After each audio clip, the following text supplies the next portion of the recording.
Hello বন্ধুরা, তোমরা সবাই কেমন আছো? তো চলো আজকে আবার আমি নিয়ে এসেছি একটা রেসিপি।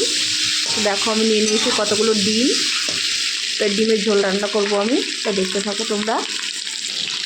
তো দেখো আমার ডিমটা ভাজা হয়ে গিয়েছে, আমি এখন নামিয়ে নেব। আর ভাজবো না, খুব সুন্দরভাবে ভাজা হয়ে গিয়েছে।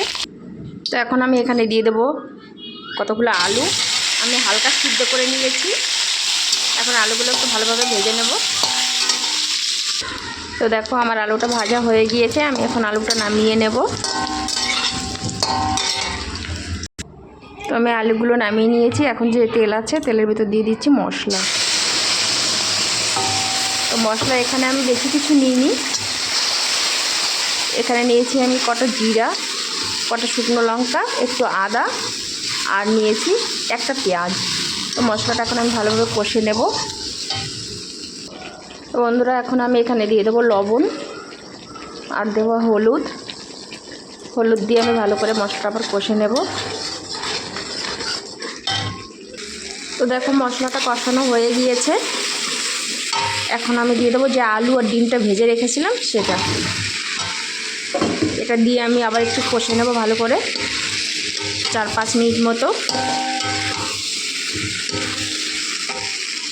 তো বন্ধুরা দেখো আমি 4-5 মিনিট মতো কষিয়ে নিয়েছি, আর হয়ে গেছে আমার সবজিটা। এখন আমি এখানে দিয়ে দেবো জল।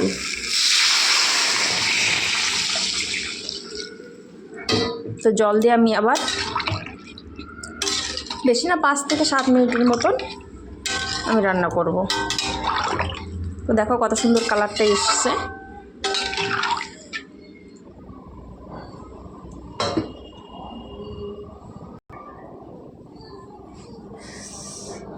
তো বন্ধুরা দেখো সবজিটা অনেকটা হয়ে গিয়েছে, আর একটু হবে। তো তোমরা কে এইভাবে রান্না করো, কে কে আমাকে অবশ্যই জানাবে। আর আমার রেসিপিগুলো কেমন লাগছে অবশ্যই জানাবে। আমি কেমন রান্না করছি, কেমন লাগছে তোমাদের জানাতে কিন্তু ভুলো না। তো দেখো কত সুন্দর সবজিটা হয়েছে। সত্যি বলছি খুবই টেস্টি হয়। এভাবে একবার করে খেয়ে দেখবে যে কতটা সুন্দর লাগে। তো বন্ধুরা দেখো আমার সবজিটা হয়ে গিয়েছে, আর আমি এখানে 1-2টা আলু এইভাবে ভেঙে দিয়েছি। এভাবে ভেঙে দিলে কি সবজির ঝোলটা একটু গাঢ় হয়, তাহলে খেতেও ভালো লাগে, দেখতেও ভালো লাগে, খুবই সুন্দর লাগে। তো আমার সবজিটা হয়ে গিয়েছে, আমি এখন নামিয়ে নেব। দেখো কত সুন্দর কালার এসছে। তো তোমরা ঠিক এইভাবে রান্না করে খেয়ে দেখো, খুবই টেস্টি হয় সবজি। তো চলো আমি সবজিটা এখন নামিয়ে নিই। তো বন্ধুরা দেখো সবজিটা আমি নামিয়ে নিয়েছি, কেমন হয়েছে অবশ্যই বলবে।